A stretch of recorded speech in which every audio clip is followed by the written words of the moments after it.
right, guys. Well, week one, I mentioned it's coming up fast and we're pumped for it. But we have been anticipating making our college football playoff predictions all off season long. And I don't know about you guys. When I put my answers down on this page, I really hadn't kind of cemented those picks at any previous time, right? There are so many teams that you feel like could be that third seed, that fourth seed, depending on how things shake out, you know, maybe even the top two spots are up for grabs. But I'm curious to get into this as we log our official predictions. For those of you guys on the YouTube side, welcome in. If this is the first time that you're finding us from this video clip, we're excited to have you and excited to get this full season underway. Trey, let's start with you. Georgia is certainly the betting favorite, right? To not only go undefeated, but to win another national championship for a couple of reasons. Their schedule is Charmin soft for sure, but they've invested in the line of scrimmage. Their skill talent, certainly on the defensive side, is some of the best in the country. And I think folks are sleeping on the wide receiver room at Georgia. But in your mind, is there anything that keeps the Bulldogs from one, going undefeated, and two, being the number one seed and the favorite here in 2023? They could definitely slip up. I mean, it would be really, really impressive. If they go through this season unscathed, it would mean what?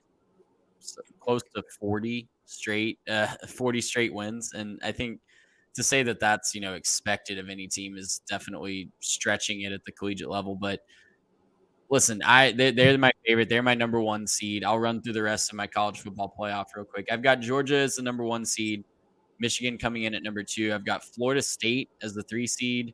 And I went back and forth on so many teams for this number four seed, but I'm settling on a team from the Pac 12 in the last year of the conference's existence. And it's not the USC Trojans, it is the Washington Huskies that I'm going to have sneaking in, making their second ever playoff appearance. And look, that's me going out on a limb. I got silly with my fourth pick last year and picked Oklahoma, and they went 6-6. So I could be giving Washington the kiss of death, but I really love the team that they have up there. I've talked a lot about Florida State. I haven't talked as much about Washington on this show, but I love the team that they have up there. I think they might have quietly the best or second best defense in the Pac-12, and I think that's going to go a long way. And I love the way the schedule sets up for them too. It's really backloaded. They have a lot of chance to build steam and kind of, have really high profile victories towards the end of the season. For Florida State, one of the most complete teams in the country. Tons of talent coming back. They supplemented the few gaps they had through the transfer portal. And of course, Michigan, this is the best team that Jim Harbaugh has had in his tenure as a Wolverines head coach. And he definitely has the last dance vibes going on right now. Well, Garrett, I'll pitch it to you next here. I love that you and Trey are on the Florida State bandwagon. That's something that I'm going to address here in just a minute when it's my turn. But I think you are going to surprise some folks as we teased off the top with who you put in as your fourth seed. You were debating all day yesterday whether to pull the trigger, and sure enough, come Sunday morning, you decided to jump in with both feet. Yeah, guys, all offseason, I thought that it was going to be USC as my four seed, right? I did the breakdowns. I thought their defense was going to be massively improved. I thought that, every single transfer coming in, right? Bear Alexander, Anthony Lucas, they kept rolling in with some really high caliber players. And I thought, man, this USC defense is going to be legit. And then you combine that with a 500, yard, 50-point offense every single week, and they're going to cruise through the Pac-12.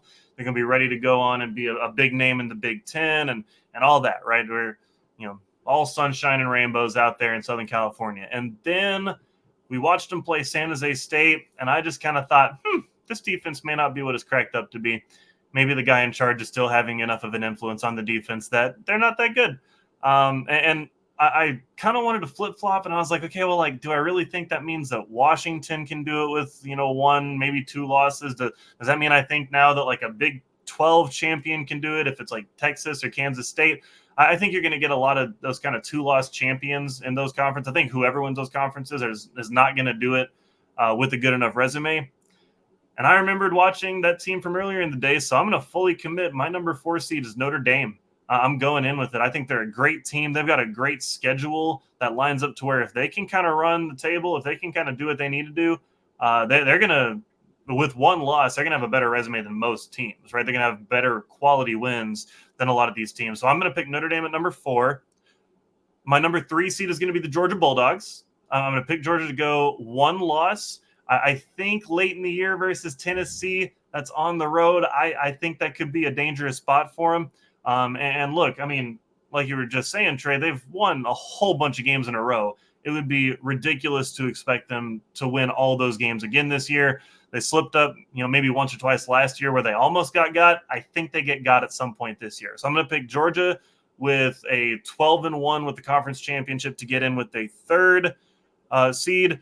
My number 2 seed, that is Florida State. I think they run the table in the ACC. I think they win their conference, and I think a 13-0 Florida State is going to look really good behind the number 1, 13-0 Michigan Wolverines. Look, at the end of the day, it's just about who they're beating, right? I think beating Ohio State, beating Penn State, right, and beating Wisconsin or an Iowa or someone like that in the championship game, I think that's going to look a lot better on their resume. So I'm going to pick Michigan to be the most complete team, end up as number 1 in the country at the end of the season.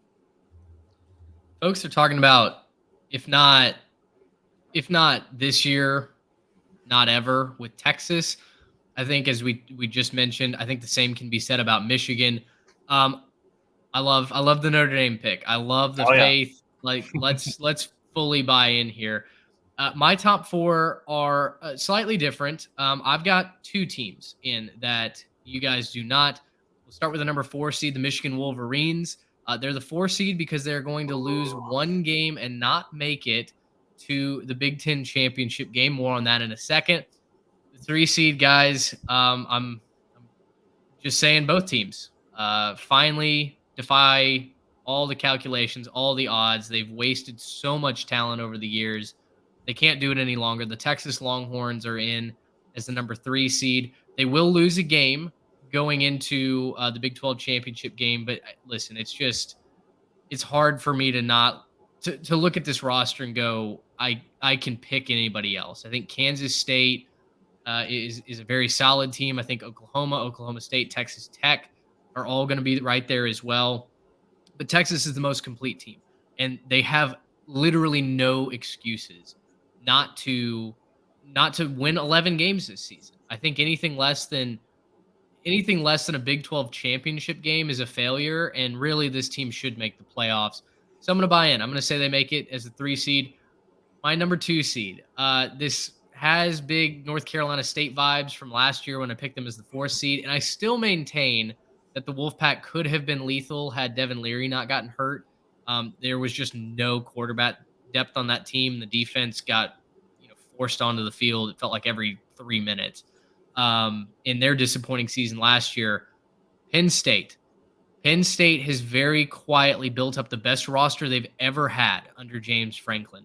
Now, I know the secondary is replacing a lot of key pieces, but they've got some absolute all-stars, both in the secondary and the defensive line. Chop Robinson's a name you're going to hear on repeat this year. And listen, Drew Aller is a young quarterback, but sometimes you got to have that it factor, right? And Bryce Young came in and had it for Alabama. I feel like this is the time that Penn State can get Michigan. They play them at home. I do think Penn State drops a road game right now. When I'm looking at the schedule, I pencil it in. They lose to Ohio State. They're not the most talented team that would be in this playoff, but I really do like what they have on that roster. Drew Aller electrifies that offense. They're going to have a great rushing attack as well with Nicholas Singleton.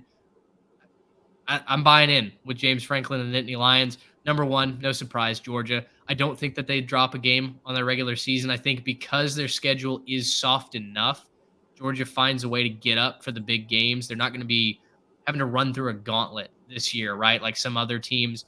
And I'm not as afraid of Tennessee as some are. I feel like Tennessee has a chance to go dominate that game like they did a season ago if they can throw Joe Milton off.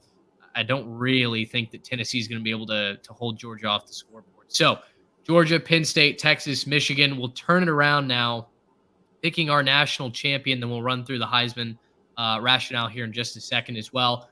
I've got Georgia and Penn State chalk through the semifinals, and Georgia ultimately beats the Penn State Nittany Lions in the national championship. Kirby Smart has built a Death Star, and the Georgia Bulldogs' reign remains intact, I don't think they drop a game this season. Yeah, I've got my 1-4. I've got Michigan winning against Notre Dame. I just think Michigan will be the best team that they play all year. They're extremely balanced pretty much everywhere. I think I like what McCarthy brings back at the quarterback spot. I'm looking for him to make a big step in the right direction. So Michigan will move on. I've got Georgia beating Florida State. It'll be a tight game. That'll be a fun one to watch. I think ultimately talent on Georgia, is going to end up beating the experience that we've seen at Florida State. Jordan Travis can be very, very good. He's going to keep him in that game, but Georgia's going to move on. And 1936 was the last time we had a team three-peat. Minnesota pulled it off in 36. And for that reason, Michigan will win the national champion. Hail to the victors. It won't be Georgia. Not this year. They're not going to three-peat. It's too hard to do in modern college football. So hail to the victors. Send Harbaugh to the NFL with the championship. He'll come back for the parade or something, wearing those khakis again. We're going to do it. Go blue. I love it. I have chalk in my first round as well. I have Georgia knocking off Washington, Michigan knocking off Florida State. And I'm going to actually lean into the history. I'm going to say that Georgia becomes the first team in 90 years to three-peat. They get the curse off the back and unseat those Golden Gophers, that Golden Gopher dynasty, as the last team to three-peat. Yeah, guys. I mean, if you played NCAA 14, this is light work. I mean, talk to me when you're trying to win your 7th straight national championship, 3 in a row. Like, come on, we finally got all our guys on campus. We're feeling good. History is so often undefeated, but because of how talented this team is, and again, Georgia just doesn't have to stress like a Michigan, like a USC, a Florida State, whoever might be in the running for this. Their week in, week out gauntlet just isn't there this season. It's not the weakest schedule I've ever seen, but compared to their competition, Georgia has a built-in advantage. And so I do think that it's very, very possible they could do it. I didn't put Georgia in my playoffs last year. I'm regretting that. So maybe we're overcorrecting by leaning in the other way. I'm going to say one thing in the case of Michigan against Georgia. I think both teams are good. I think Georgia probably has the overall roster advantage, but I'm going to lean in with the fact that there's a quarterback who's been in the playoffs now for a couple go-rounds, right? They're at least last year with the big TCU loss in J.J. McCarthy, right? The whole looking at them celebrate and all that stuff like that. I'm not going to say that's going to be the whole thing, but if you don't think that's been something he's focused on, if you don't think that's something this team has been focused on, and that the whole, if Blake Corum would have been healthy, and if we could have just, not had that call to fumble or not had that call to incomplete or whatever, like there's some real close plays, and Michigan was playing in the national championship game last year. I think I like the experience more because, Georgia's breaking in a new quarterback. They'll have a full season to do it, but I don't know that you can make the case that in a national championship game, when all the cards are on the table, that having a quarterback with experience who's been in the spotlight before doesn't pay off in that big moment, the big third down to move the chains and keep the drive alive, the big moment, late in the game, needing to keep things alive, find the right guy. I like the experience more than I like the talent advantage that I think Georgia has on the total roster. Gracious, how about